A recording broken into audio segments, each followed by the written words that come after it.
আমার আল্লাহ যখন কাউকে পাকড়াও করার সিদ্ধান্ত নেন, খোদার কসম খেয়ে বলি, দুনিয়ার সমস্ত শক্তি মিলে আমার আল্লাহর হাত থেকে তাকে রক্ষা করার উপায় নাই। ক্ষমতার লোভ মানুষকে অন্ধ করে দেয়। ক্ষমতার লোভ মানুষকে বর্বর করে দেয়। ক্ষমতার লোভ মানুষের ভিতর থেকে তার মনুষ্যত্বকে কেড়ে নেয়। ক্ষমতার লোভ মানুষকে নৃশংস বানায়। ক্ষমতার লোভ হিংস্র বানায়। ক্ষমতার লোভ মানুষকে ফিরাউন বানায়। ক্ষমতার লোভ মানুষকে নমরুদ বানায়। ক্ষমতার লোভ মানুষকে শেখ হাসিনা বানায়। মুসলমানরা সব অপরাধ ক্ষমা করতে পারে, কিন্তু কওম এবং মিল্লাতের সঙ্গে, জাতির সঙ্গে যারা গাদ্দারি করবে তাদের ক্ষমা নাই। কওমের সঙ্গে যারা বিশ্বাসঘাতকতা করবে তাদের দৃষ্টান্তমূলক শাস্তি দেওয়াই মুহাম্মদ আরবি সাল্লাল্লাহু আলাইহি ওয়াসাল্লামের আদর্শ। দারুল আরকাম মাদ্রাসা যশোরের উদ্যোগে আয়োজিত আজকের এই বার্ষিক ওয়াজ মাহফিলে আল্লাহ পাক রব্বুল আলামিন আমাদেরকে শরীক হওয়ার, এখানে উলামায়ে কেরাম এবং নেক লোকদের আহলুল্লাহর সোহবতে সংস্পর্শে কিছু সময় অতিক্রম করার তৌফিক দান করেছেন। রব্বে করিমের বড়ই মেহেরবানি। এই জন্য আল্লাহ রব্বুল আলামিনের দরবারে কালিমাতুশ শুকরের হাদিয়া পেশ করি, আলহামদুলিল্লাহ। নবী আকরাম সাল্লাল্লাহু আলাইহি ওয়াসাল্লাম ইরশাদ করেছেন, মানহুমান লা ইয়াশবান, মানহুমুন ফিল ইলমি ওয়া মানহুমুন ফিদ দুনিয়া। দুনিয়াতে আল্লাহ পাক রব্বুল আলামিন মানুষের মধ্যে কিছু স্বভাব দান করেছেন। তার মধ্যে মানুষের মধ্যে ভালো স্বভাবও আছে, আবার খারাপ স্বভাবও আছে। এটা মানুষের মধ্যে সৃষ্টিগতভাবেই এগুলো আল্লাহ পাক দিয়ে রেখেছেন। মানুষের কাজ হলো যে খারাপ স্বভাবগুলো থেকে নিজেকে মুক্ত করা, পবিত্র করা, আর ভালো স্বভাবগুলোকে নিজের মধ্যে প্রতিষ্ঠিত রাখা। এটা হলো মানুষের দায়িত্ব এবং কর্তব্য। যে মানুষ খারাপ স্বভাবগুলোকে দূর করে ভালো স্বভাবগুলোকে নিজের মধ্যে প্রতিষ্ঠিত করতে পারে, সেই মানুষটাই হলো কামিয়াব। আজমালা এক বাহারাদারি ওয়াজবাহা এমনি জাহাব,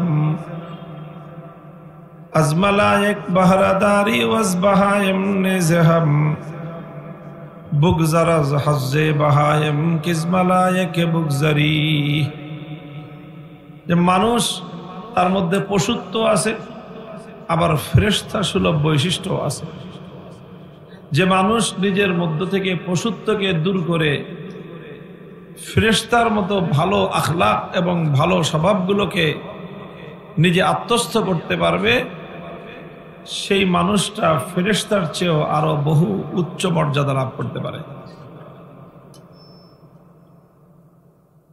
তো সেই ধরনের স্বভাবগুলোর মধ্যে একটা স্বভাবের নাম হলো লোভ। কি নাম?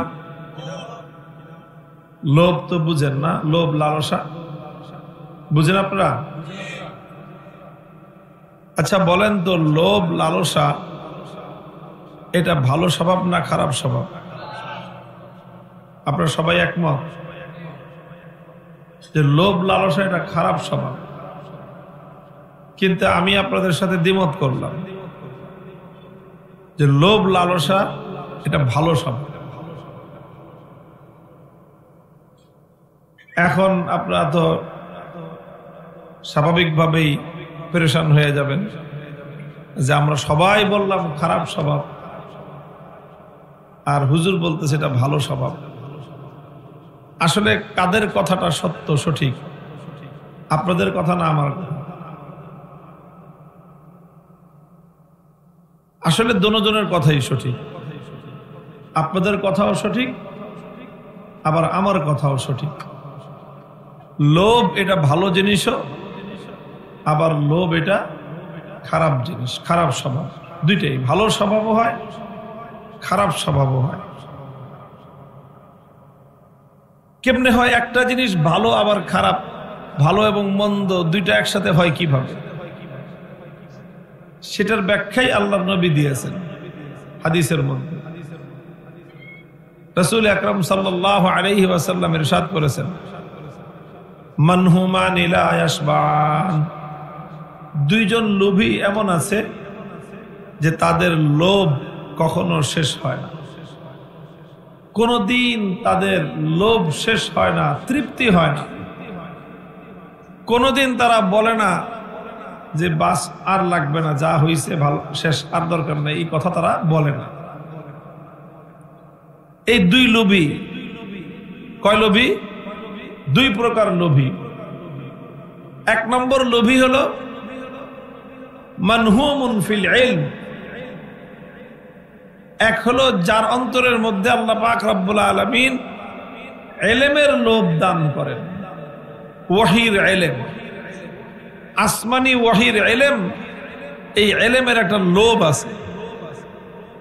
এই লোভ যাকে পেয়ে বসে একবার, সে শুধু আরো বেশি ইলম, আরো বেশি ইলম, আরো বেশি ইলমের পিছনে সে ছুটতে থাকে। শুধু আসলে ইলমই না, এই হাদিসে শুধু ইলমের কথা উল্লেখ করা হয়েছে, অন্য হাদিসের দ্বারা বোঝা যায় যে আখিরাতের প্রতি লোভ। কিসের প্রতি? আখিরাতের প্রতি কিছু মানুষের লোভ থাকে। এই লোভ এমন যে এটা শেষ হয় না কোনোদিন।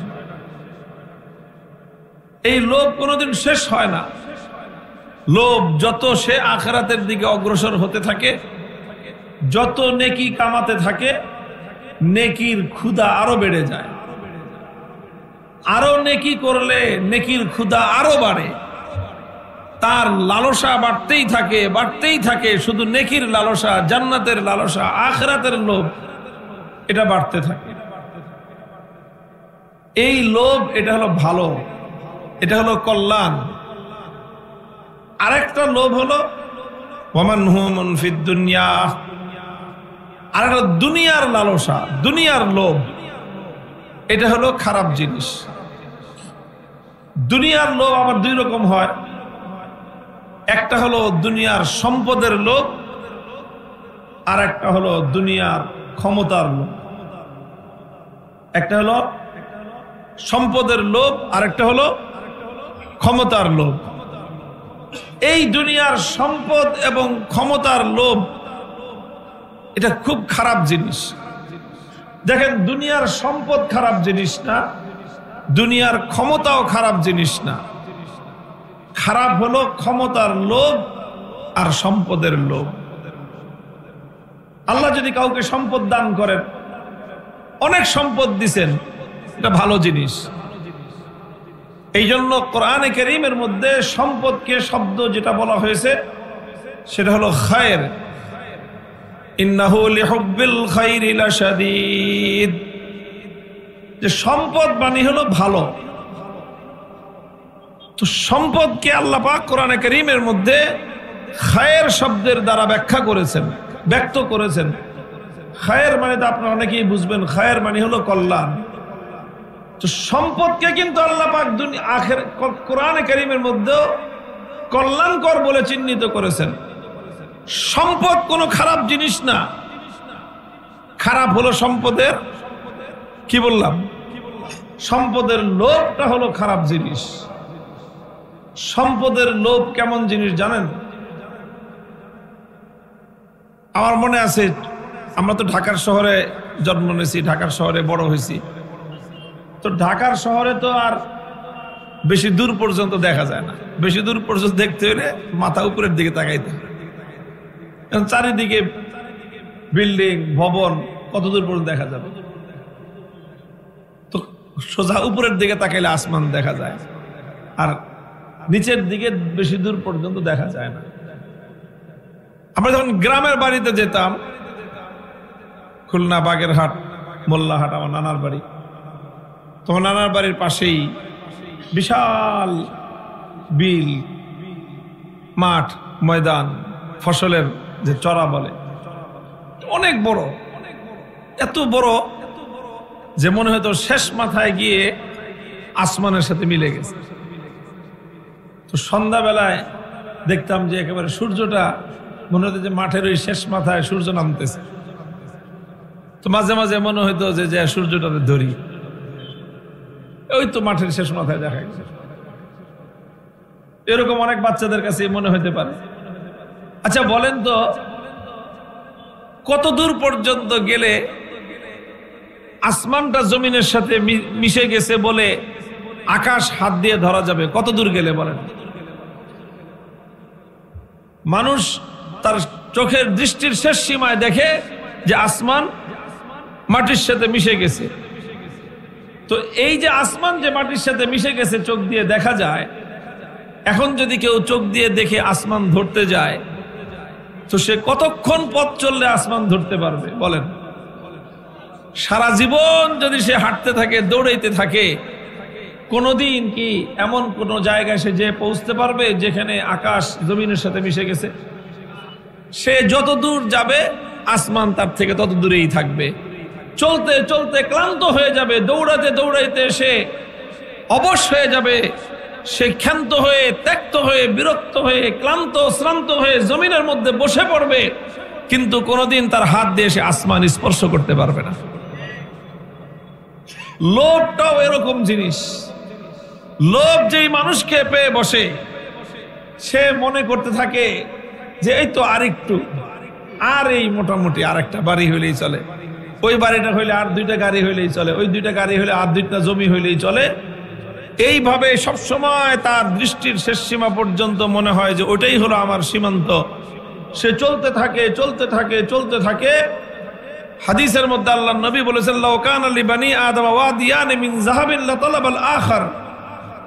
আল্লাহ যদি কোনো লোভী মানুষকে দুই মাঠ ভর্তি, দুইটা স্টেডিয়াম ভর্তি স্বর্ণ দিয়ে দেন, কোন কেজি আর টন মনের মাপে না, মাঠ ভর্তি যদি স্বর্ণ দিয়ে দেন, লাতালাবাল আখার, সেই মানুষ বলবে না যে হইছে আর দরকার নাই, বরং তার কাছে মনে হবে যে আরেকটা মাঠ খালি পড়ে রয়েছে, আহারে এই মাঠটাও যদি সোনা দিয়ে ভরে যেত।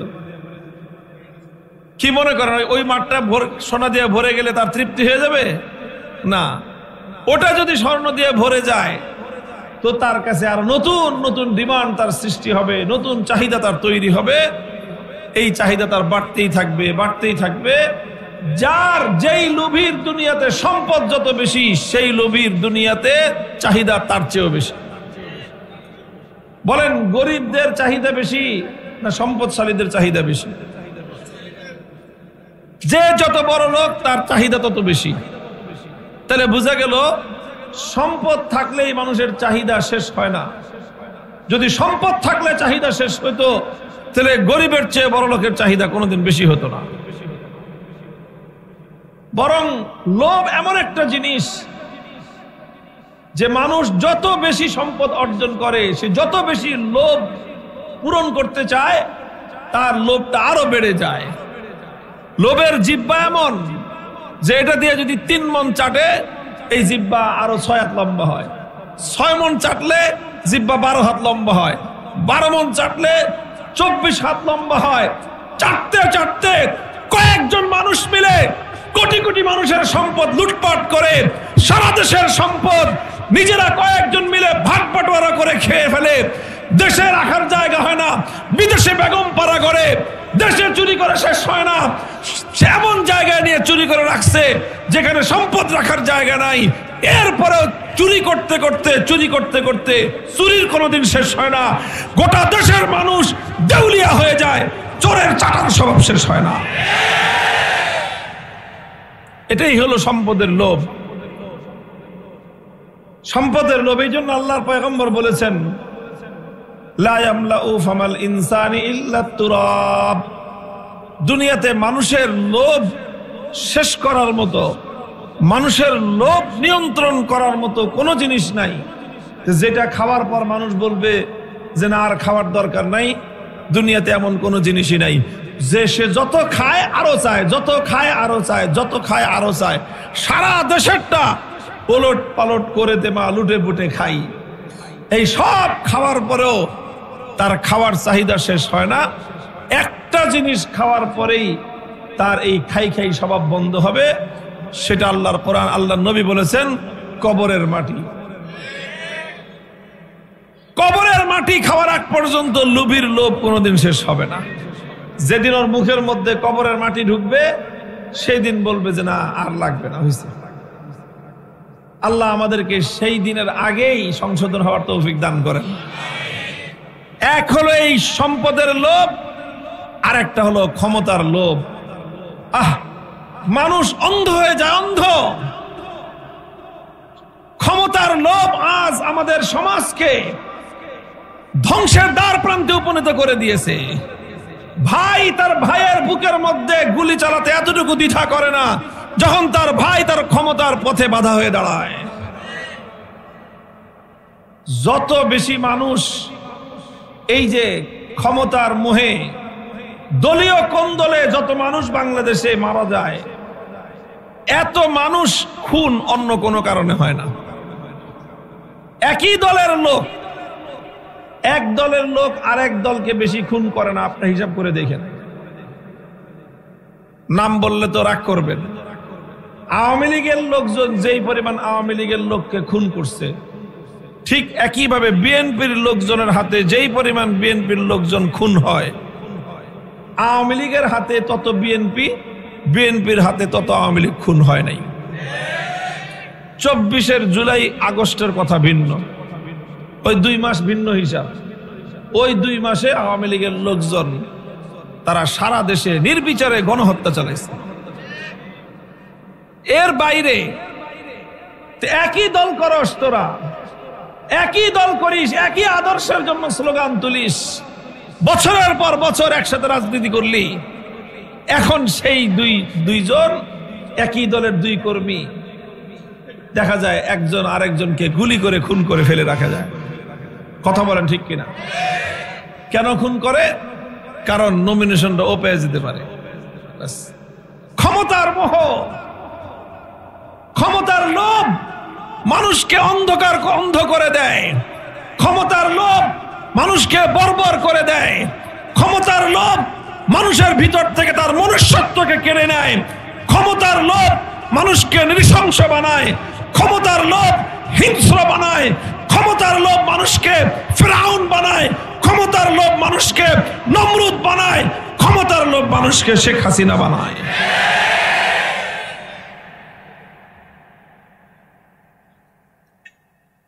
এটা হলো ক্ষমতার লোভ, যে মানুষ অন্ধ হয়ে যায়, চোখ থাকতে সে কিছুই দেখে না। ক্ষমতার মসনদ ছাড়া তার কাছে পৃথিবীর আর কোনো জিনিসের মূল্য নাই, কোনো জিনিসের দাম নাই। আল্লাহ পাক রব্বুল আলামিন আমাদের এই প্রজন্মের উপর মেহেরবানি করেছেন, রহম করেছেন, দয়া করেছেন, যে আল্লাহ এই ক্ষমতার লোভের পরিণাম কি হয় বাংলাদেশের মানুষকে আল্লাহ পাক চাক্ষুষ দেখায় দিলেন। এই পরিণাম হওয়ার কথা ছিল না। এই জাতির মানুষ তাদেরকে কম সম্মান করে নাই, কম ভক্তি করে নাই, কম মর্যাদা দেয় নাই। কিন্তু এই জাতির প্রতি তারা যেই রকম নৃশংসতা প্রদর্শন করেছে, যেই বর্বরতা প্রদর্শন করেছে, শুধুমাত্র ক্ষমতার অন্ধমোহে এমন পাগল হয়ে গেছিল, 1 লক্ষ মানুষকে মারতে হলে মানুষকে মারো, ক্ষমতার মসনদ আমি ছাড়বো না। বলেন মনোভাবটা এমন ছিল না?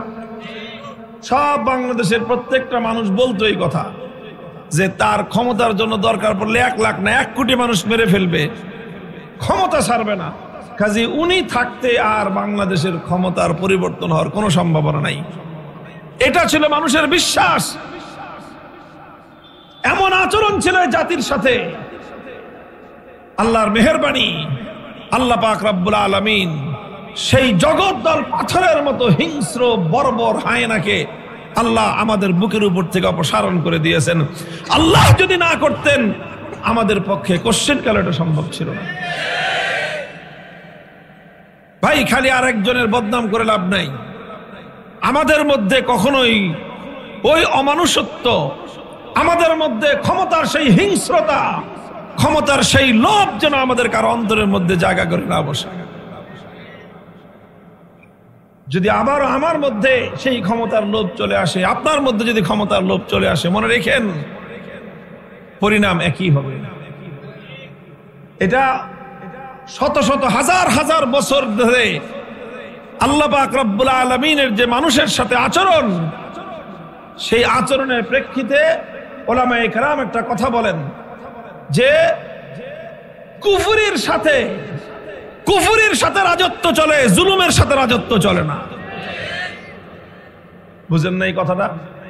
কোন বেঈমান যদি হয়, সে ঈমান হারায় ফেলছে, সে বেঈমান, সে কাফের, মুশরিক, কিন্তু সে মানুষের সঙ্গে ইনসাফ করে, মানুষের উপর জুলুম করে না, তো এই কাফের, মুশরিক, বেঈমানের রাজত্ব দীর্ঘস্থায়ী হয়।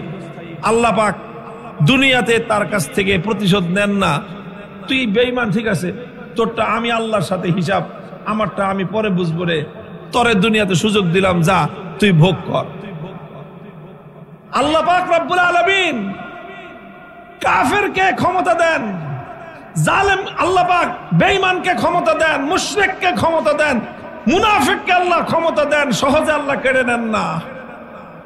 কিন্তু কাউকে আল্লাহ ক্ষমতা দেওয়ার পর সে যদি জালেম হয়ে উঠে, সে যদি অত্যাচারী হয়ে উঠে, ইতিহাস বলে জুলুমের সাথে ক্ষমতা বেশি দীর্ঘস্থায়ী হয় না। এই জন্য কারো যদি দীর্ঘদিন ক্ষমতা চালাইতে মনে চায়, তাহলে খবরদার জুলুমের পথ বেছে নিন। জুলুমের পথ বেছে নিয়ে ছিদ্র পথ বন্ধ করবেন, যে আগের বেড়ায় কেমনে পতন হয়েছে আমি ওই সব রাস্তা বন্ধ করব। করেন, সব রাস্তা বন্ধ করেন। উনিও রাস্তা কম বন্ধ করে নাই, সব রাস্তা বন্ধ করেছিলেন তিনি। গোটা প্রশাসন সব তার কেনা গোলাম আর বান্দি দিয়ে ভরে ফেলেছিলেন, ভরে নাই বলেন তো? খালি প্রশাসন, গোটা রাষ্ট্রযন্ত্রের প্রত্যেকটা প্রতিষ্ঠানে তার কেনা গোলাম এবং তার চাকরের মতো লোকজনকে দিয়ে গোটা রাষ্ট্র প্রশাসন সব ভরে ফেলেছিল।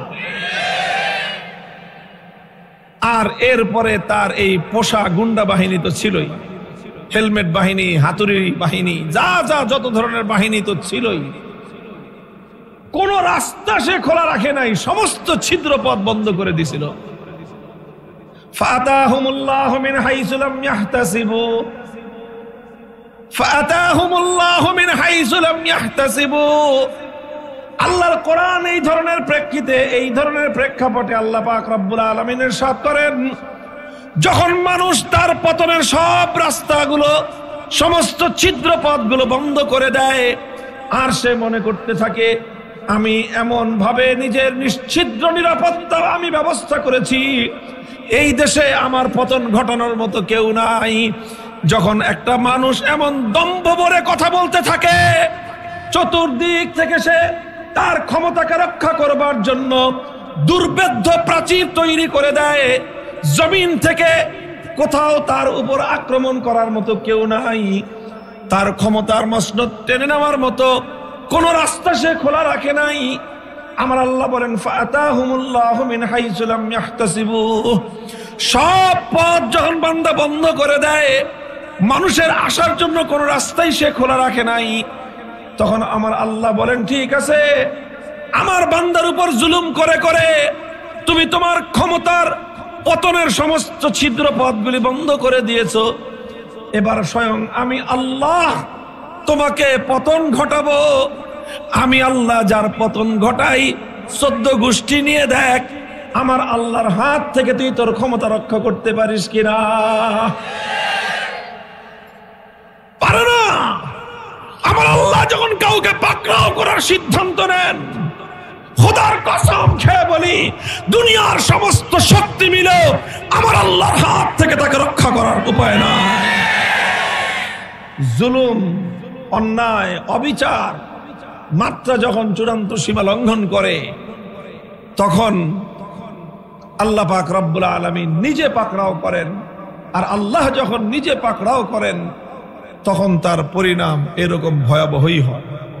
আল্লাহ আমাদের সকলকে শিক্ষা গ্রহণ করার তৌফিক দান করেন। মুহতারাম হাজিরিন, আমি একটা কথা বললাম, একটা কথার অর্ধেক বললাম যে লোভ, এটা যদি দুনিয়ার সম্পদের লোভ হয়, এটা খুব খারাপ জিনিস। দুনিয়ার ক্ষমতার লোভ হয়, এটা খুব খারাপ জিনিস। ক্ষমতার লোভ, সম্পদের লোভ মানুষকে ধ্বংস করে ছেড়ে দেয়।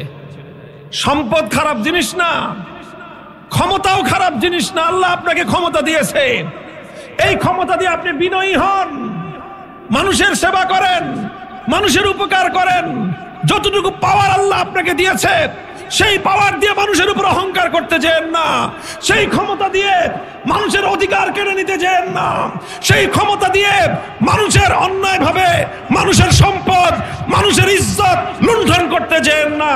সেই সম্পদ দিয়ে আপনি মানুষের উপকার করেন, সেই ক্ষমতা দিয়ে মানুষের উপকার করেন। এই ক্ষমতা এবং এই সম্পদ ভালো জিনিস। খারাপ হলো সম্পদের লোভ, আর ক্ষমতার লোভটা হলো খারাপ।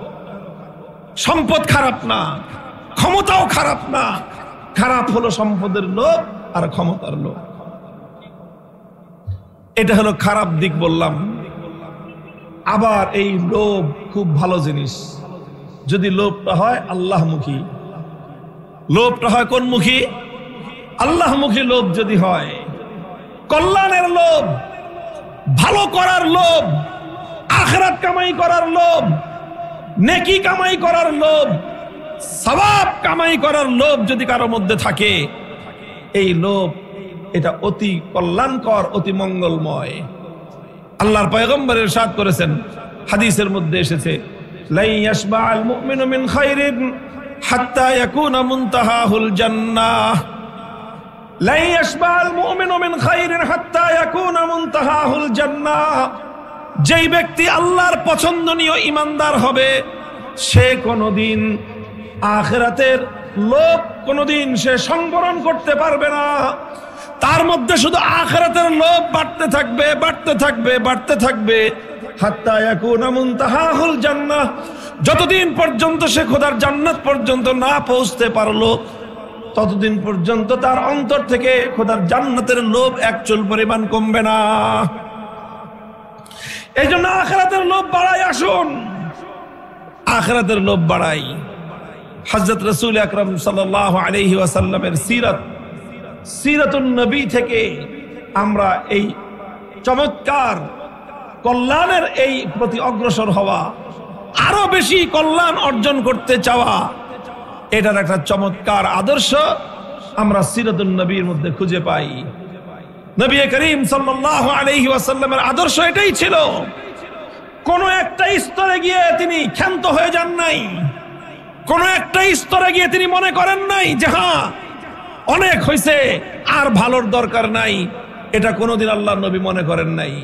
বরং আরো বেশি ভালো কিভাবে করা যায়, আরো বেশি কল্যাণ কিভাবে করা যায়, আরো বেশি ইসলামকে বিজয়ী কিভাবে করা যায়, মানুষকে আরো বেশি কল্যাণ কিভাবে পৌঁছানো যায়, এটা আল্লাহর নবীর জিন্দগির প্রতি মুহূর্তে নবীজি শুধু কল্যাণের দিকে, মঙ্গলের দিকে দুর্বার গতিতে ছুটে চলেছেন, দুর্বার গতিতে ছুটে চলেছেন।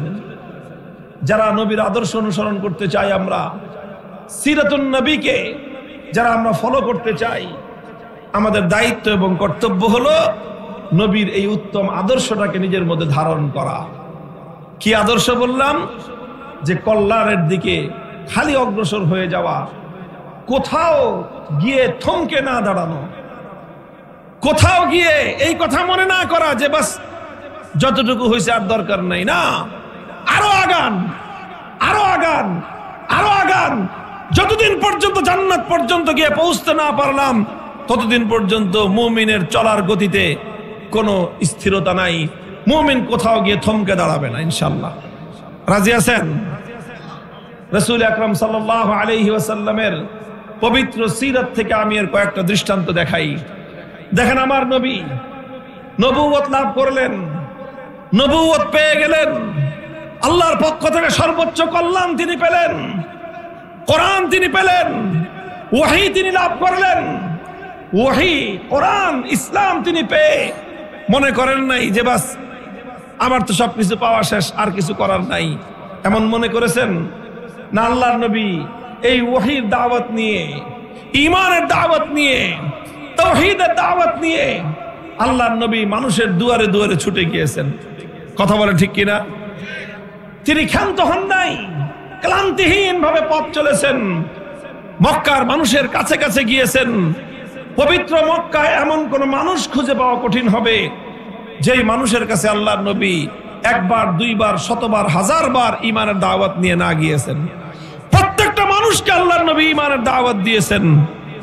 দিতে দিতে দিতে দিতে 13টা বছর তিনি মক্কার মধ্যে কাটালেন।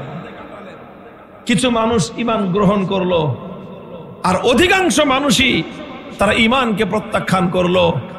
এমন অবস্থা হলো মনে হয় খাতামাল্লাহু আলা কুলুবিহিম, যেন আল্লাহ পাক তাদের অন্তরের মধ্যে মোহর মেরে দিয়েছেন, তারা মনে হয় আর ঈমান কবুল করবে না। এমন একটা অবস্থায় নবীজি ক্লান্ত হয়ে বসে পড়েন নাই, ক্ষান্তি দেন নাই যে অনেক তো বলেছি আর কত বলবো, অনেক তো করেছি আর কত করব। যারা ঈমান কবুল করার করেছে আর কেউ করবে না, কাজে আমার আর দায়িত্ব শেষ। নবীজি এরকম মনে করেছেন না। আল্লাহর নবী চিন্তা করেছেন কি, ঠিক আছে মক্কার লোক ঈমান কবুল করে নাই, আমি অন্য এলাকায় গিয়ে দেখি। তিনি তায়েফে গিয়েছেন, 1 মাস পর্যন্ত রাত দিন তায়েফবাসীর কাছে কাছে গিয়ে দ্বীনের দাওয়াত দিয়েছেন। 1 মাসে তায়েফে একটা লোক কালেমা পড়ে নাই, বরং উপরন্তু তায়েফের মাঠে আল্লাহর নবীর উপর তারা এমন বর্বর অত্যাচার পরিচালনা করেছে, পাথরের বৃষ্টিতে আল্লাহর নবীর মাথা থেকে পা পর্যন্ত সর্বাঙ্গ শরীর জর্জরিত করে দিয়েছে, ক্ষতবিক্ষত করে দিয়েছে। নবীজি তায়েফ থেকে এসে ক্ষান্ত হয়ে বসে পড়েছেন না, বসে পড়েন নাই, রক্ত ঝরিয়েছেন, আহত হয়েছেন, ক্ষতবিক্ষত হয়েছেন। তবু আল্লাহর নবী চলার পথ থমকে দাঁড়ায় নাই। তিনি চিন্তা করেছেন মক্কায় হয় নাই, তায়েফে হয় নাই, নতুন কোন জনপদ দেখি। চলে আসলো হজের মৌসুম, মদিনা থেকে 6 জন মানুষ আসলো, নবীজির সঙ্গে সাক্ষাৎ। আল্লাহর নবী দেখলেন এরা নতুন জনপদ, নতুন শহরের লোক, নতুন দেশের লোক, এদের কাছে ঈমানের দাওয়াত দিয়ে দেখি এরা কবুল করে কিনা। নবীজি মদিনার 6 জনের কাছে ঈমান পেশ করলেন, সঙ্গে সঙ্গে তারা কালেমা পড়ে মুসলমান হয়ে গেলেন। আল্লাহর নবী দেখলেন নতুন সম্ভাবনার দুয়ার খুলে গিয়েছে। নবীজি এবার সেদিকে মেহনত করা শুরু করলেন। পরের বছর আসলেন, 12 জন কালেমা পড়ে মুসলমান হয়ে গেল। এর পরের বছর আসলেন, 70 জন কালেমা পড়ে মুসলমান হলো। তারা নবীজিকে অফার করলো যে ইয়া রাসূলুল্লাহ, মদিনার মাটি আপনার এই দ্বীনের জন্য, আপনার এই আদর্শের জন্য উপযুক্ত। মক্কার মানুষ আপনাকে সমর্থন করে নাই, মক্কার মানুষ আপনাকে এই মহান আদর্শ বাস্তবায়নের জন্য অনুকূল পরিবেশ দেয় নাই। আপনি আসুন আমাদের মদিনায়, আমরা আপনাকে সঙ্গ দিব। আপনার এই মিশন, আপনার এই আদর্শ, আপনার এই দ্বীন বাস্তবায়নের জন্য আমরা আপনার সঙ্গে কাঁধে কাঁধ মিলিয়ে লড়াই করব, যুদ্ধ করব। নবীজি এটা চিন্তা করেন নাই যে কি দরকার আবার নিজের দেশ ছেড়ে যাওয়ার, কি দরকার ভিটে মাটি ছেড়ে যাওয়ার, কি দরকার পূর্বপুরুষদের জায়গা জমি ছেড়ে যাওয়ার। এটা মনে করেছেন। আল্লাহর নবী দেখলেন যে না, আমার তো বসে থাকার সময় নাই, আমাকে তো সামনে অগ্রসর হতে হবে। আল্লাহর এই দ্বীন শুধু মক্কায় সীমাবদ্ধ থাকলে চলবে না, এই দ্বীন সারা দুনিয়াতে কায়েম করতে হবে। আল্লাহর নবী কথা চিন্তা করে মক্কার মতো পবিত্র জমিন ছেড়ে দিলেন, পবিত্র বাইতুল্লাহ যেই শহরে সেই শহর ছেড়ে দিলেন, মসজিদে হারাম যেই শহরে সেই শহর ছেড়ে দিলেন, জমজমের কূপ যেই শহরে সেই শহর ছেড়ে দিলেন, হাজরে আসওয়াদ যেই শহরে সেই শহর ছেড়ে দিলেন, যেই শহরে তার জন্মভূমি সেই শহর ছেড়ে দিলেন, যেই শহরে তিনি জীবনের 53টা বছর কাটিয়েছেন সেই শহর ছেড়ে দিলেন, যেই শহরে তার বাপ মা 14 পুরুষ শুয়ে আছেন সব কিছু ছেড়ে দিলেন। দেশ ছাড়লেন, কেশ ছাড়লেন, বাড়ি ছাড়লেন, ঘর ছাড়লেন, আপনজন ছাড়লেন, জ্ঞাতি ছাড়লেন, গোষ্ঠী ছাড়লেন, সব ছেড়ে শুধু আল্লাহর দ্বীন কায়েম হবে এই আশা নিয়ে আল্লাহর নবী সোনার মক্কা থেকে মদিনার দিকে ছুটে চললেন। হে আমার মুসলমান ভাইরা, আল্লাহর নবীর উম্মতেরা, মনে রেখো এটা আমার নবীর জীবনের সুমহান আদর্শ। যখন তোমার সামনে ইসলাম দাঁড়িয়ে যাবে, যখন তোমার সামনে আল্লাহর নবীর দ্বীন দাঁড়িয়ে যাবে, যখন তোমার সামনে নবী করিম সাল্লাল্লাহু আলাইহি ওয়াসাল্লামের আনিত সুমহান আদর্শ দাঁড়িয়ে যাবে, দুনিয়ার সব ছেড়ে দাও। দ্বীনের মোকাবেলায় যেই দাঁড়িয়ে যাবে তাকে তুমি ত্যাগ করো। ইসলামের মোকাবেলায় তোমার দেশ দাঁড়িয়ে গেলে দেশ ছেড়ে দাও। ইসলামের মোকাবেলায় তোমার আপনজন দাঁড়িয়ে গেলে ছেড়ে দাও। ইসলামের মোকাবেলায় তোমার রক্তের সম্পর্ক দাঁড়িয়ে গেলে রক্তের সম্পর্ক ছেড়ে দাও। ইসলামের মোকাবেলায় তোমার দল দাঁড়িয়ে গিয়েছে, ওই দলকে তালাক দাও। ইসলামের মোকাবেলায় তোমার নেতা দাঁড়িয়ে গেছে, ওই নেতাকে লাথি মারো। আল্লাহর দ্বীনকে নিয়ে সামনে অগ্রসর হও। এটাই দ্বীনে মুহাম্মাদি, এটাই তোমার নবীর আদর্শ।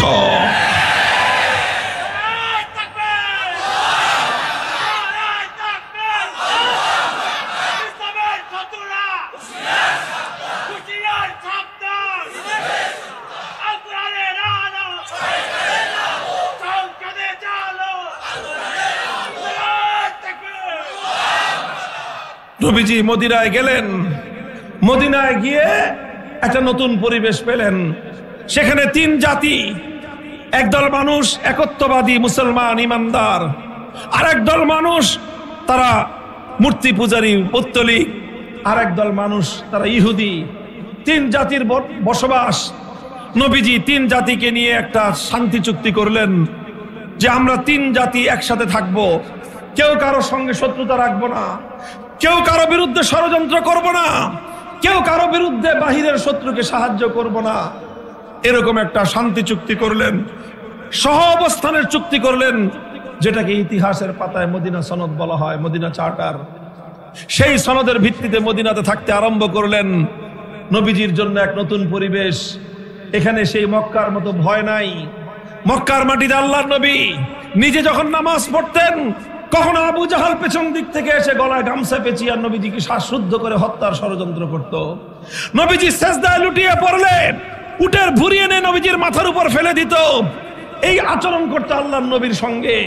আর নবীর সাহাবীদের সঙ্গে কি আচরণ করতো আমরা ইতিহাস পড়ে জেনেছি। হযরত বেলাল রাদিয়াল্লাহু আনহু উত্তপ্ত মরুভূমির উপর চিৎ করে শোয়ে বুকের উপর পাথর চাপা দিয়ে রাখতো।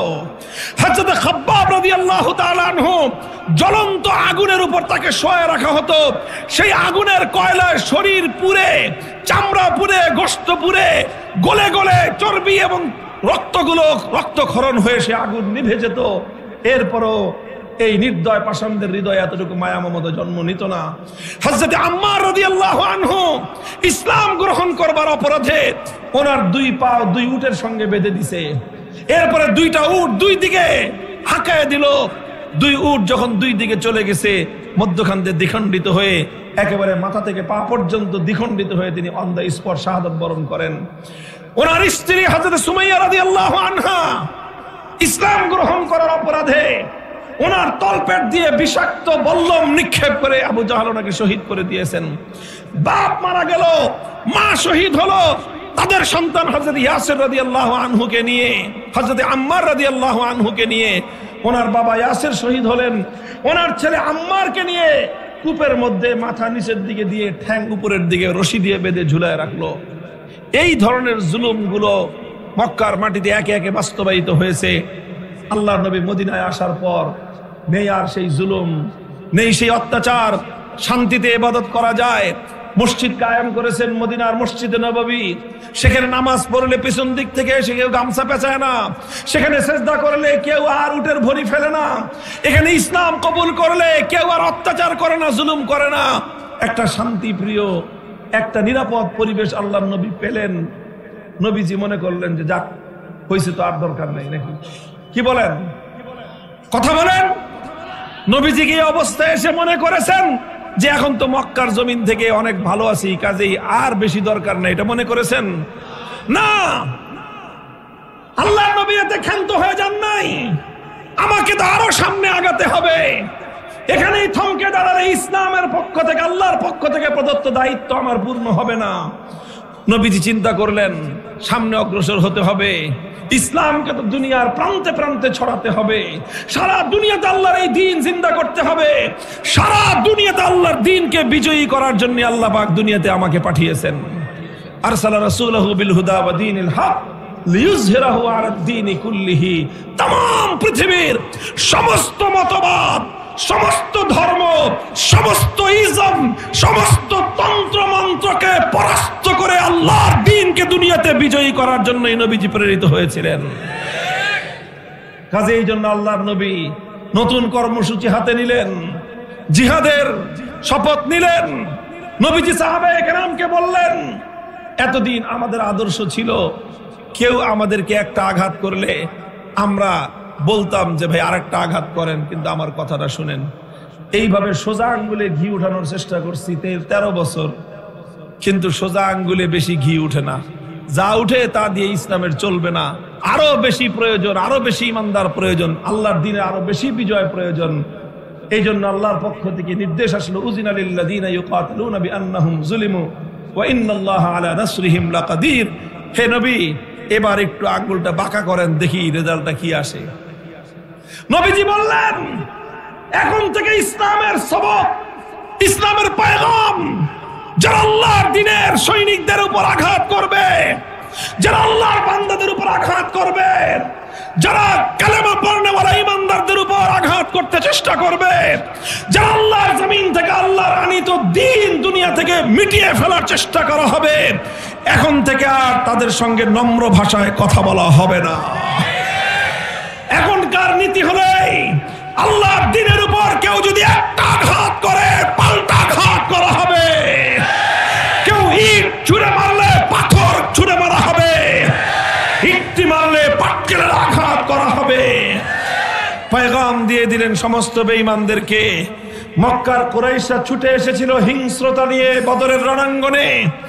আল্লাহর নবী 14 জন সাহাবায়ে কেরামের শাহাদাতের রক্ত দিয়ে কাফেরদের সেই উদ্ধত মাথা জমিনের সঙ্গে মিলিয়ে দিলেন, তাদের উপর আঘাত করলেন।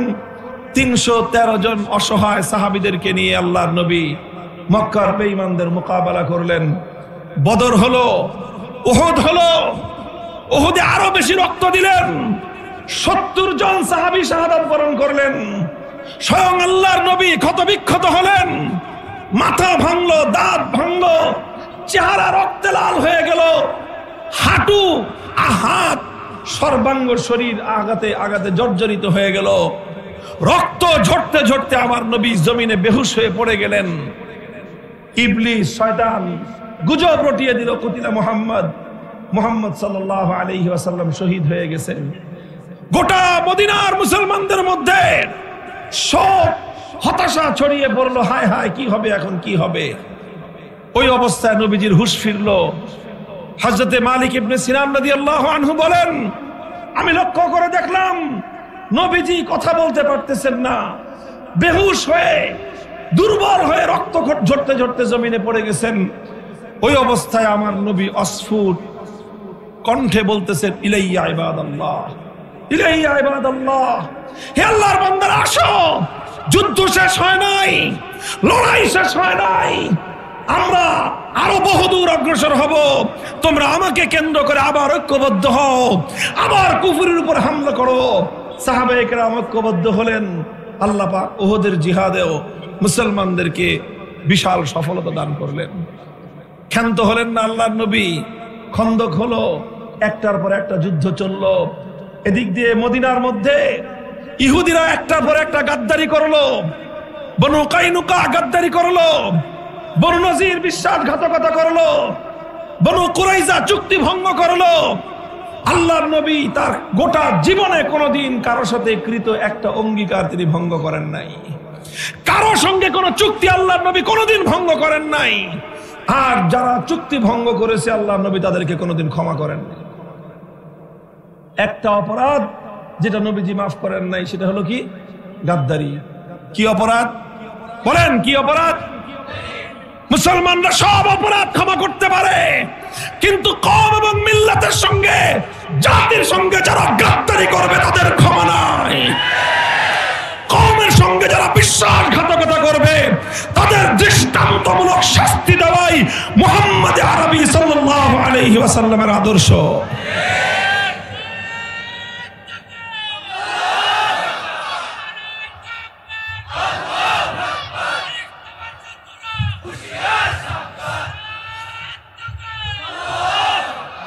মনে রাখবেন, আমরা কিছু কিছু জায়গায় অত্যন্ত কঠোর ভাষা প্রয়োগ করি। অনেকে মনে করে যে এত কঠোর কথা বলেন কেন? ভাই, এটাই নবীজির আদর্শ। আশিদ্দাউ আলাল কুফার যারা গাদ্দারি করবে, আল্লাহর বান্দাদের সঙ্গে যারা বিশ্বাসঘাতকতা করবে, আল্লাহর দ্বীনের সঙ্গে যারা বেঈমানি করবে, তাদের কোনো ক্ষমা নাই। নবীজি ক্ষমা করেন নাই। বনু কুরাইজা 800 ইহুদি গাদ্দারি করেছিল, বিশ্বাসঘাতকতা করেছিল। একদিনে 800 ইহুদি বেঈমানের মৃত্যুদণ্ড কার্যকর করেছেন আল্লাহর নবী। কয়শো? 800। কেন? ইহুদি এই জন্য না, ইহুদি এই জন্য না, বেঈমান এই জন্য না, বরং কি জন্য? গাদ্দার এই জন্য। মনে রাখবেন, ইসলাম বেঈমানদের সঙ্গে অত কঠোর নয়, ইসলাম অমুসলিমদের সঙ্গে কঠোর নয়, ইসলাম হিন্দু বৌদ্ধ খ্রিস্টানদের সঙ্গে অত কঠোর নয়, ইসলাম ইহুদিদের সঙ্গে অত কঠোর নয়। কিন্তু যখন কেউ ইসলামের সঙ্গে গাদ্দারি করে, ইসলামের চেয়ে কঠোর কোনো মতাদর্শ পৃথিবীতে নাই। এটা খুব ভালো করে মনে রাখবেন। অনেকে নবীজির এই সকল আদর্শগুলো দিয়ে ইসলামকে কঠোর জীবন ব্যবস্থা সাব্যস্ত করতে চায়। তারা ইসলাম সম্পর্কে গণ্ডমূর্খের দল, গণ্ডমূর্খের দল। আমার নবী কোনদিন নিজের কারণে কারো কাছ থেকে বদলা নেন নাই, প্রতিশোধ গ্রহণ করেন নাই। নবীজিকে হত্যা করার ষড়যন্ত্র করেছে, নবীজি তাকে মাফ করে দিয়েছেন। অসংখ্য ঘটনা হাদিসের পাতায় পাতায় আছে, আছে না নাই? নবীজি ঘুমিয়ে আছেন, তরবারিটা ঝুলতেছে, হঠাৎ করে এক বেঈমান এসে তরবারিটা খুলেই তরবারিটা নামায়ে কোষ থেকে মুক্ত করে নবীর গর্দানের উপর ধরছে। নবীজি ঘুম ভেঙে গেছে, চোখ খুলে দেখেন উন্মুক্ত তরবারি নিয়ে শত্রু মাথার সামনে দাঁড়ানো। জিজ্ঞাসা করতেছে, মাইয়াম নাও কামিন্নি, হে মুহাম্মদ, এবার আমাকে তোমাকে আমার হাত থেকে কে বাঁচাবে? নবীজি শান্ত শিষ্ট কণ্ঠে বললেন, আল্লাহ। কে বাঁচাবে বলেন? সঙ্গে সঙ্গে আমার নবী আল্লাহর কণ্ঠের আওয়াজে থরথর করে বেঈমানের শরীরের মধ্যে কম্পন তৈরি হয়ে গেল। তার হাত থেকে তরবারি পড়ে গেল। নবীজি তরবারি হাতে তুলে নিয়ে বললেন, এবার তুমি বলো, মাইয়াম নাও কামিন্নি, তোমাকে কে বাঁচাবে? পায়ে জড়ায় ধরছে, হুজুর মাফ করে দেন। বলছে, যা মাফ করে দিলাম, মাফ করে দিলাম, কারণ তুমি আমাকে, আমার সঙ্গে তুমি আমাকে হত্যা করার ষড়যন্ত্র করছো, আমাকে তুমি হত্যা করতে চেয়েছো, মাপ যাও।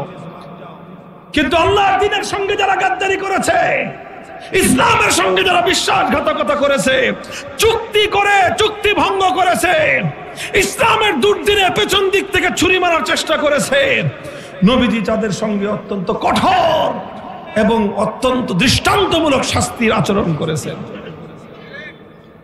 এদিক দিয়ে সোনার মদিনা ইহুদি শূন্য হয়ে গেল। যে কয়টা মুশরিক ছিল সব কালেমা পড়ে ইমানদার হয়ে গেল। গোটা মদিনায় একটাও বেঈমান নাই, শুধু ইসলাম আর ইসলাম, ইসলাম আর ইসলাম। গোটা মদিনা শহর শান্তির শহর, গোটা মদিনা শহর ঈমানের শহর, গোটা মদিনার শহর ইসলামের শহর।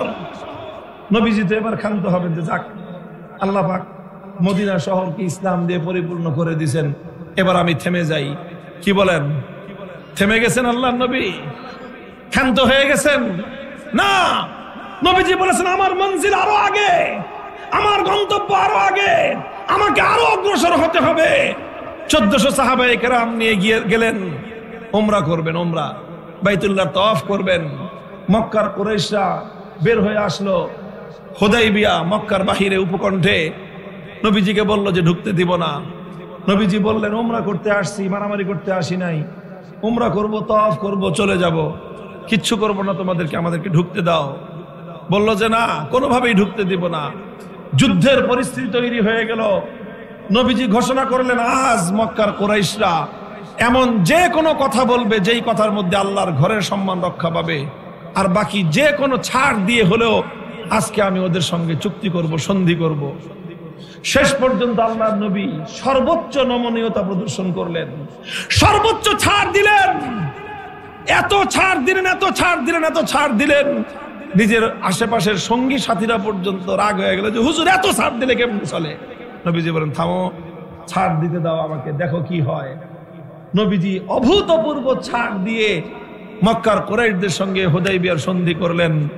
যেই হুদাইবিয়ার সন্ধির মাধ্যমে আল্লাহর পয়গম্বরের নবুয়তের 23 বছরের জিন্দেগির সবচেয়ে বড় রাজনৈতিক সফলতা নিহিত ছিল। কি সফলতা বলেন? রাজনীতির কথা শুনলে তো মুখ দিয়ে আওয়াজ বের হয় না।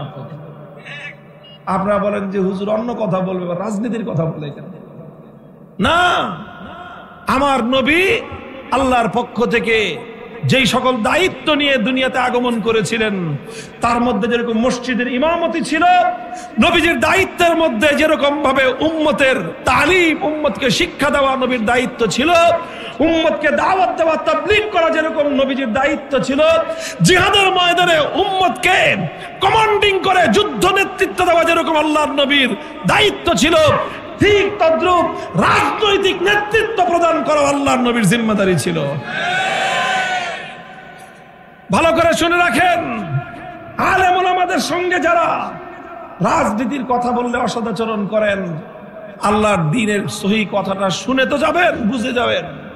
আমি আল্লাহর নবীর একটা হাদিস বলি আপনাদের কাছে, বুখারী শরীফের হাদিস, মুসলিম শরীফ, সমস্ত হাদিসের কিতাবের মধ্যে হাদিসটি বর্ণিত আছে। কানাত বনু ইসরাঈল তাসুসুহুমুল আম্বিয়া কুল্লামা হালাকা নাবিয়্যুন খালাফাহু আখার ওয়ালা নাবিয়্যা বাদি ওয়া সায়াকুনু খুলাফা ফায়াকসুরুন। নবীজি বলেন যে আমার আগে যারা নবী আসতেন, প্রত্যেকজন নবী তাসুসুহুমুল আম্বিয়া, তার জাতির রাজনৈতিক নেতা হতেন। কি হইতেন? এই মাদ্রাসার ছাত্ররা ভালো করে বুঝবা, সাধারণ মানুষদেরকে পরে আর একটু ভালো করে বুঝিয়ে দিও তোমরা। তাসুসুহুম শব্দটা এসেছিল সিয়াসাতু থেকে। সিয়াসাত কি শব্দ? কি অর্থ? এই মাদ্রাসা ছাত্ররা বলো, সিয়াসাত অর্থ কি? রাজনীতি। সিয়াসাত শব্দের অর্থই হলো রাজনীতি। বুখারী শরীফের হাদিস, কানাত বনু ইসরাঈল তাসুসুহুমুল আম্বিয়া, আগে উম্মতের রাজনৈতিক নেতৃত্ব দিতেন কারা? নবীগণ। কারা দিতেন? নবীগণ দিতেন। এক নবী চলে গেলে আরেক নবী আসতেন, তিনি আবার রাজনৈতিক নেতৃত্ব দিতেন। নবীদের হাতেই থাকতো রাজনৈতিক নেতৃত্বের জিম্মাদারি। সর্বশেষ নবী মুহাম্মদুর রাসূলুল্লাহ সাল্লাল্লাহু আলাইহি ওয়াসাল্লাম আল্লাহর পক্ষ থেকে মনোনীত এই উম্মতের রাজনৈতিক নেতা ছিলেন। শুধু রাজনৈতিক নেতা না, তিনি ইমাম ছিলেন, তিনি মুআল্লিম ছিলেন, শিক্ষক ছিলেন, তিনি দায়ী ছিলেন, তিনি মুবাল্লিগ ছিলেন, সব ছিলেন। সঙ্গে সঙ্গে তিনি রাজনৈতিক নেতাও ছিলেন, তিনি সিয়াসিও ছিলেন। আল্লাহর নবী বললেন, আমার পরে যেহেতু আর কোন নবী নাই, সুতরাং রাজনৈতিক নেতৃত্ব দেওয়ার জন্য আল্লাহর পক্ষ থেকে নতুন কোন নবী আসবে না। ওয়া সায়াকুনু খুলাফা, এখন আমার পরে খেলাফত চলবে। এই খেলাফতের মাধ্যমেই উম্মতের ভালো লোকগুলো, উম্মতের আলেমরা এই উম্মতের সিয়াসত এবং রাজনীতির নেতৃত্ব দিবে। নবীর পরে সিয়াসতের দায়িত্ব নিলেন প্রথম খলিফা আবু বকর সিদ্দিক রাদিয়াল্লাহু আনহু। আল্লাহর নবীর পরে সাহাবীদের মধ্যে সবচেয়ে বড় আলেমের নাম আবু বকর সিদ্দিক, তিনি হলেন প্রথম নেতা। তারপরে সবচেয়ে বড় আলেম হযরত ওমর ফারুক, তিনি হলেন দ্বিতীয় নেতা, রাজনৈতিক নেতা। তারপরে হলেন সবচেয়ে বড় আলেম ওসমান গনি রাদিয়াল্লাহু আনহু, তিনি হলেন হযরত ওমরের পরে উম্মতের রাজনৈতিক তৃতীয় নেতা। তারপরে সবচেয়ে বড় আলেম হযরত আলী মুর্তাজা, তিনি হলেন উম্মতের চতুর্থ রাজনৈতিক নেতা। চার খলিফা উম্মতের সবচেয়ে বড় আলেম এবং তারাই উম্মতের সবচেয়ে বড় রাজনৈতিক নেতা ছিলেন। কাজেই যারা যারা ওলামায়ে কেরাম নিজেদেরকে যারা নায়েব নবী মনে করি, আমরা আলেম সমাজ যারা নিজেদেরকে আম্বিয়ায়ে কেরামের ওয়ারাসা, আম্বিয়ায়ে কেরামের উত্তরাধিকারী মনে করি, আম্বিয়ায়ে কেরাম মসজিদে ইমামতি করতেন, নবীর দায়িত্ব পালন হিসেবে আলেমগণ মসজিদে ইমামতি করবেন। আম্বিয়ায়ে কেরাম উম্মতকে শিক্ষা দিতেন, তালিম দিতেন, আলেমগণ উম্মতের জন্য নবীর উত্তরাধিকার হিসেবে উম্মতকে তালিম দিবে। নবীগণ উম্মতের মধ্যে দাওয়াত এবং তাবলীগের কাজ করতেন, আলেমগণ উম্মতের উত্তরাধিকারী হিসেবে, নবীদের উত্তরাধিকারী হিসেবে দাওয়াত এবং তাবলীগের কাজ করবে। সেই নবীগণ উম্মতকে রাজনৈতিক নেতৃত্ব দিতেন। সুতরাং আলেমরা যদি নবীদের পূর্ণাঙ্গ উত্তরাধিকারী হতে চায়, আলেমদেরকে রাজনৈতিক নেতৃত্বের জিম্মাদারি হাতে তুলে নিতে হবে।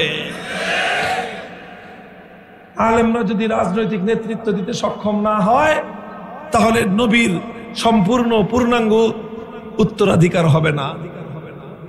হে সাধারণ মানুষ, আমি আপনাদেরকে এই কথাটা বলি, দেখেন, রাজনৈতিক নেতৃত্ব তো শুধু হুজুররা হবে না, সাধারণ মানুষ হুজুরদেরকে, আলেমদেরকে রাজনৈতিক নেতৃত্বের অধিকারী মানতে হবে। কথা বলেন ঠিক না বেঠিক? সাধারণ মানুষ যদি না মানে, তাহলে গায়ে মানে না আমি মোড়ল হবে? আপনাদেরকে মানতে হবে, মানতে হবে। হে আল্লাহর পয়গম্বরের উম্মতেরা, হে সাধারণ দিনদার ভাইয়েরা, আজ যদি নবীজি থাকতেন, নবীজির নেতৃত্ব আপনারা মানতেন। আজ নবী নাই, নবীর উত্তরাধিকারীরা আছে, তারা যদি আপনাদেরকে নেতৃত্ব দিতে চায়, আল্লাহর কসম খেয়ে বলি, নায়েবে নবীদের নেতৃত্ব যদি আপনারা না মানেন, সেই ক্ষেত্রে আপনারা ইসলামের বিধান পরিপূর্ণ অনুসরণকারী হলেন না।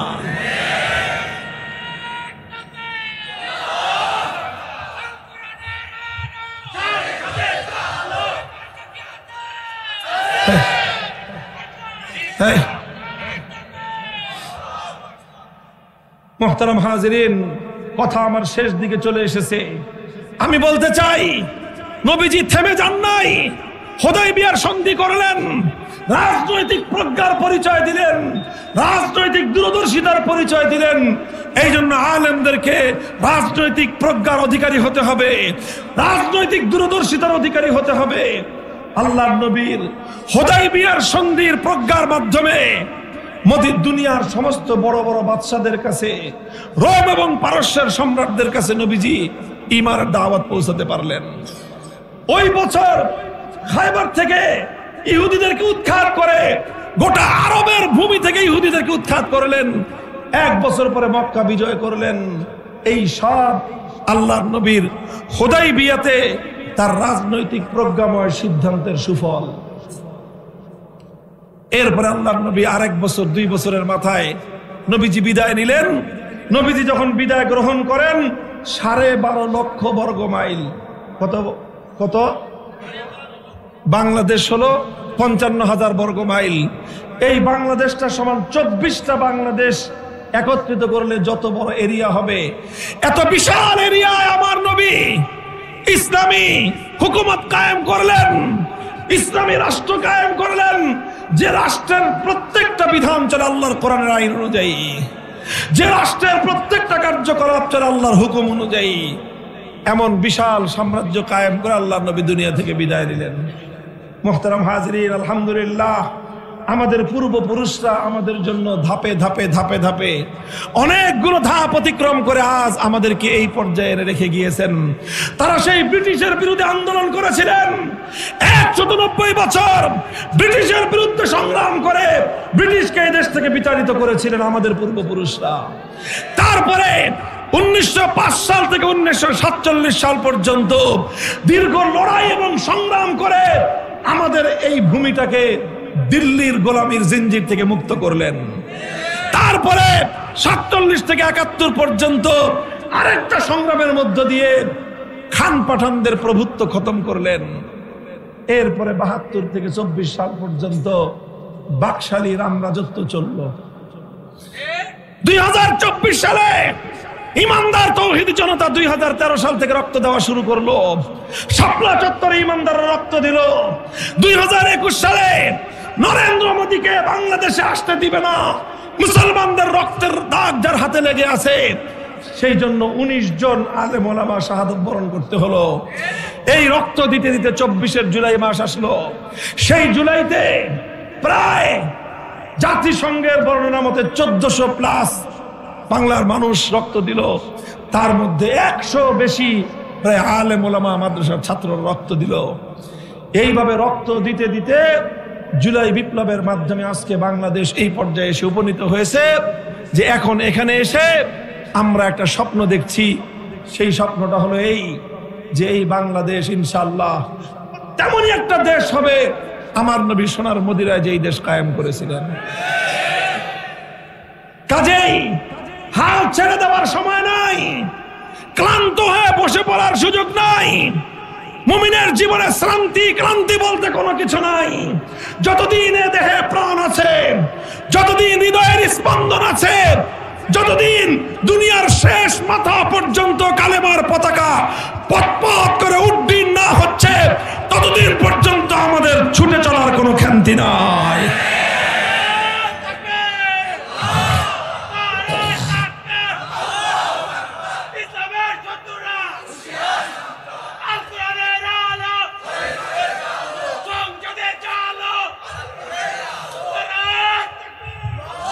মুহতারাম হাজিরিন, এটা আমার আখেরি পয়গাম। দেখেন, আমাদের এই ভূমি, এই জমিন এবং আমাদের পূর্বপুরুষদের অনেক অনেক অনেক কোরবানি আছে এই মাটিটার জন্য। 190 বছর ব্রিটিশের বিরুদ্ধে যুদ্ধ করেছে আমাদের পূর্বপুরুষরা, অনেক রক্ত দিতে হয়েছে। তারপরে এই দেশটাকে আবার কলকাতা থেকে আলাদা করার জন্য, দিল্লি থেকে মুক্ত করার জন্য 47 সালে বহু, যারা বয়স্ক মানুষ তারা জানেন, যারা ইতিহাস পড়েছেন তারাও জানেন, 1947 সালে দেশটাকে ভাগ করা হয়েছিল। কিসের ভিত্তিতে? যে এই দেশে ইসলাম চলবে, তোদের দেশে ধর্মনিরপেক্ষতা চলবে। যাদের ধর্মনিরপেক্ষতা পছন্দ ভারতে চলে যাও, যাদের ইসলাম পছন্দ মুসলমানদের ভূমিতে চলে আসো। এই তো ছিল 47-এর দেশ বিভাগ। আলহামদুলিল্লাহ, 24-এর যে জুলাই বিপ্লব, সেই জুলাইয়ের যে সনদ, সেই সনদের মধ্যে সেই 47-এর বীরত্বগাথা ইতিহাসকে আবার নতুন করে স্মরণ করা হয়েছে। এই জন্য আমরা বলি, যারা ইসলাম চান, যারা চান আগামী দিনে বাংলাদেশে ইসলামের রাস্তা উন্মুক্ত হোক, তারা সবাই জুলাই সনদের পক্ষে হা বাক্সে ভোট দিবেন। রাজি আছেন তো ভাই? এটা কোনো রাজনীতির কথা না। হা বাক্সে ভোট দেওয়া এবার এটা রাজনীতি নয়, বরং এটা এদেশে ইসলাম প্রতিষ্ঠার পথ উন্মুক্ত করার সংগ্রাম। এই জুলাই সনদের মধ্যে 2013 সালে নবী প্রেমিকদের শাপলা চত্বরের শাহাদাতের গল্প বলা হয়েছে। সুতরাং জুলাই সনদকে যদি আমরা বিজয়ী করতে পারি, জিতে যাবে শাপলা চত্বরের ইতিহাস, সংরক্ষিত থাকবে নবী প্রেমিকদের রক্তের ইতিহাস। কাজেই এটাকে পরাজিত হতে দেওয়া যাবে না। কথা বলেন ঠিক কিনা? আমি বলতে চাই, আখেরি পয়গাম আমার ভাই, অনেক দূর অগ্রসর হয়েছি আমরা আলহামদুলিল্লাহ। ব্রিটিশদেরকে বিতাড়িত করেছি, কলকাতা খেদাইছি, দিল্লির গোলামি শেষ করেছি, পিন্ডির গোলামি শেষ করেছি, বাকশালী সব ব্যবস্থা, সব ভারতীয় আধিপত্যবাদকে বিতাড়িত করা হয়েছে। এবার বাংলাদেশ যেই জায়গায় এসে দাঁড়িয়েছে, এবার আরেকটা হেইও বলে ধাক্কা দিতে হবে। প্রস্তুত আছেন ইনশাআল্লাহ?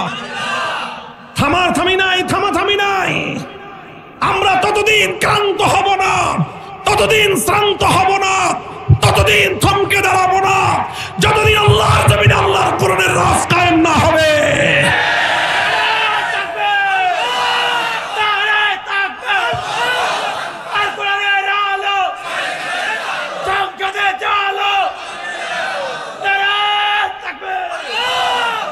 আমি একটা কথা সবাইকে বলতেছি, এবার অনেক অনেক রঙের তো বাংলাদেশ দেখেছি আমরা। কথা বলেন ঠিক না বেঠি? সব রং দেখা শেষ।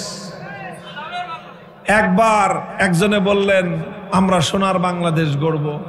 আমরা বললাম, গড়েন দেখি সোনার বাংলাদেশ।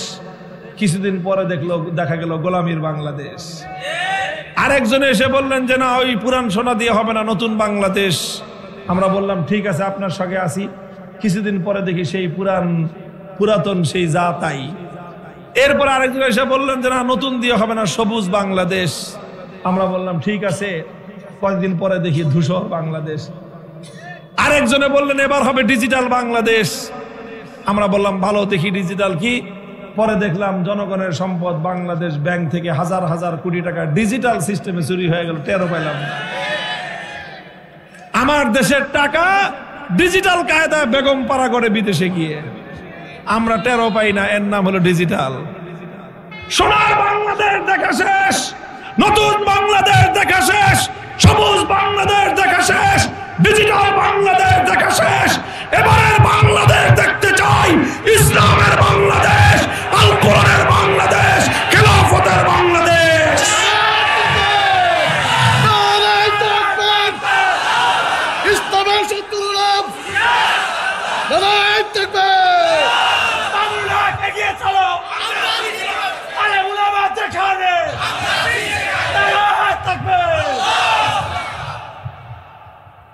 এগুলি কি শুধু মুখের কথা না, আসলেই বাস্তবেই করবেন ইনশাল্লাহ আপনার?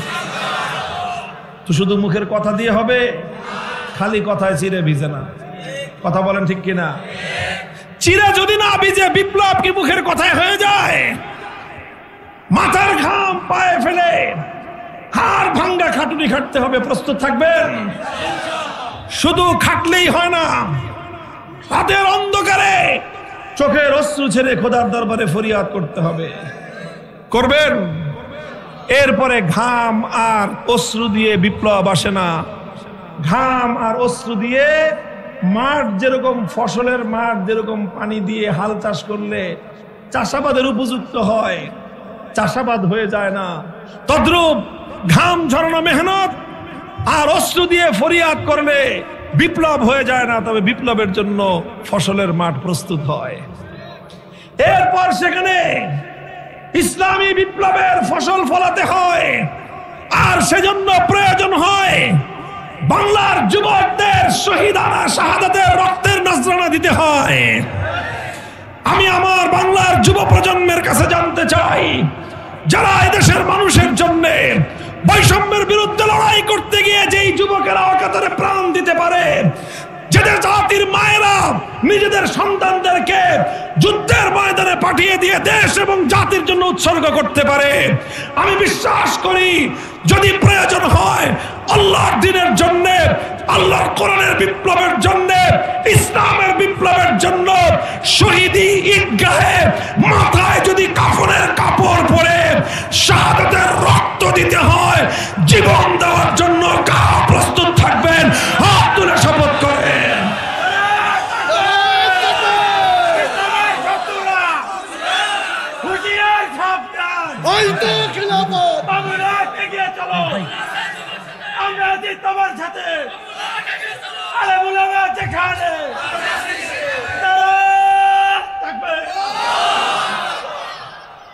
আল্লাহ পাক আমাদের সকলকে কবুল করেন।